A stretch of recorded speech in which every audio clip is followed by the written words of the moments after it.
Here's something that should bother you. You've bought things that were supposed to make you happy. Maybe it was the new iPhone, the nicer apartment in a better neighborhood, the holiday to Tenerife or Cancun you saved 3 months for, the wardrobe refresh, the car upgrade. And for a moment it worked. You felt it, that genuine lift, that quiet satisfaction of finally having the thing you wanted. And then, somewhere between 2 weeks and 2 months later, it was just normal. Background invisible, the iPhone became the phone you use to scroll. The apartment became the place you come home tired to. The holiday became a camera roll you rarely open. And the wanting started again. This is not a willpower problem. This is not a discipline problem. This is not even a money problem. This is a deeply wired psychological trap that affects everyone from someone earning £22,000 a year in Leeds to someone pulling in $200,000 in Manhattan. And today, we're going to name it, understand it, and for the first time actually do something about it. Meet Sophie. Sophie is 29, lives in London, works in HR for a tech company. She earns £4,000 a year, which sounds reasonable until London takes its cut. Sophie isn't reckless with money. She's actually quite thoughtful. She doesn't buy things impulsively. She saves up. She waits. She thinks it through. But here's what Sophie's financial life actually looks like.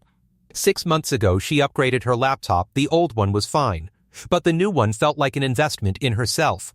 2 months after that, she redecorated her living room because she'd been staring at the same walls for 2 years and it was affecting her mood. Last month, she booked a long weekend in Edinburgh because she was burnt out and genuinely needed something to look forward to. Each purchase felt completely justified. Each one delivered exactly what it promised for a little while. And now, Sophie is 38 days from her next payday, has £400 in her current account, and is already mentally planning what she'll buy when the salary lands. Sophie is not a bad person with money. Sophie is a normal person with money. And what's happening to Sophie has a name. Psychologists call it hedonic adaptation. It is one of the most well-documented, thoroughly researched, and consistently ignored facts in all of human psychology. Here's how it works. Your brain has a happiness baseline, a default level of contentment that it continuously returns to regardless of what happens to you. Win something, gain something, buy something, your happiness spikes above the baseline. Then, within weeks or months, it drifts back down. Every single time. The raises, the purchases, the upgrades, the experiences, all of them produce a temporary lift. None of them permanently raise the floor. Psychologists have studied lottery winners and found that within a year of winning, their reported happiness levels had returned almost exactly to where they were before. The millions of dollars permanent. The happiness boost temporary. Now think about what this means for spending. Every time you buy something to feel better, to feel successful, to feel comfortable, to feel like you've arrived somewhere, your brain accepts the gift, enjoys it briefly, and then resets. And because the baseline has reset, you now need the next thing to recreate the feeling. This is not weakness. This is not a character flaw. This is your brain's extraordinary ability to adapt to any circumstance, a survival mechanism that kept your ancestors alive, now playing out in a world full of Amazon Prime, Klarna, and next-day delivery. But here's where it gets more dangerous. Because hedonic adaptation doesn't just affect what you buy, it affects what you aspire to. Psychologists call the second layer social comparison theory. And in the age of Instagram, LinkedIn, and an endless stream of curated financial success, it has become the most powerful spending driver in modern life. Meet Tyler. Tyler is 33, lives in Toronto, earns $90,000 Canadian dollars working in financial services. By most measures, Tyler is doing well. But Tyler's colleague just bought a condo in Liberty Village. His university friend just posted about a 2-week trip to Japan. His LinkedIn feed is a rotating gallery of promotions, new roles, and understated displays of professional success. And Tyler, who was perfectly content last Tuesday, now feels subtly, persistently behind. Not because his life changed, because his comparison point changed. And so, he spends, not recklessly, thoughtfully, justifiably, reasonably, in ways that quietly close the gap between where he is and where the people around him appear to be. This is the trap. And it has no natural exit because the comparison never ends and the adaptation never stops. Here's the insight that changes everything. Most people approach spending as a reward system. You work hard, you earn money, you spend it on things that make life better. That's the deal. That's how it's supposed to work. And it does work, just not in the way most people assume. Research consistently shows that two categories of spending produce happiness that actually lasts beyond the adaptation window.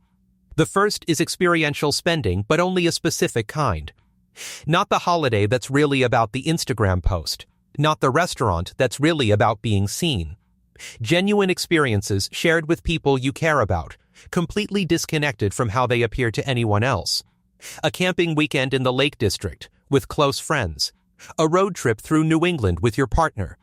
A cooking class in Montreal on a random Tuesday. These experiences become part of your identity.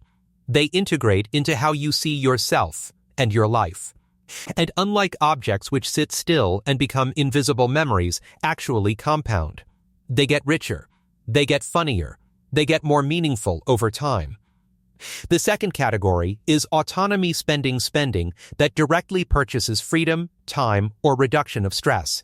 Paying for the faster train so you get an hour back in your day. Hiring someone to handle a task that consumes your mental energy. Moving closer to work even if it costs more, because 2 hours of commuting every day is quietly destroying your quality of life. These purchases don't feel exciting. They don't photograph well. Nobody posts about taking the faster train. But they change your actual daily experience in ways that don't adapt away. Here's the uncomfortable truth underneath all of this. Most spending, the kind that drives the happiness trap, is not really about the thing being bought. It's about a feeling that's missing. Status, security, control, belonging, progress. And here's what makes it a trap. Spending can temporarily simulate all of those feelings, but it cannot create them. The moment the adaptation kicks in, the feeling disappears and the spending has to start again. So what do you actually do with this? First, audit your last 10 purchases. Not to judge yourself, to understand yourself. Look at each one and ask honestly, what feeling was I actually buying? Relief? Status? Control? Belonging? Recognition? When you can name the feeling beneath the purchase, you stop being unconscious about it, and unconscious spending is the only kind the trap can sustain. Second, introduce a pause between desire and purchase. Not forever, just 72 hours.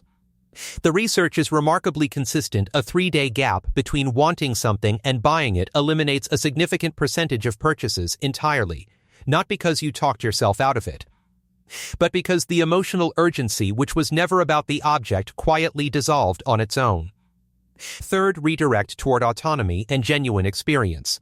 Before your next significant purchase, ask one question.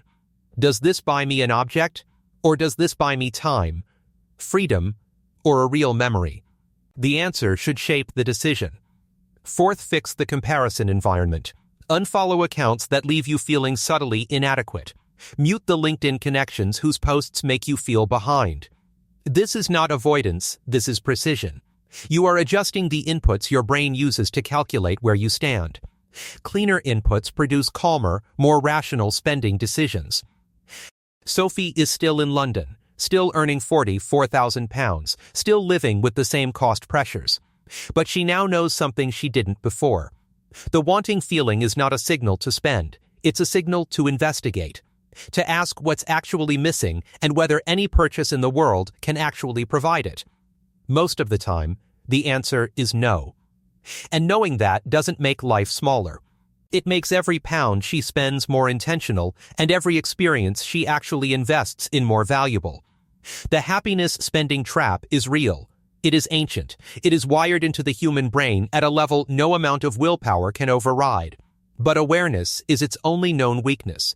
You cannot outrun hedonic adaptation, but you can stop funding it blindly. Spend on what compounds. Let go of what just resets.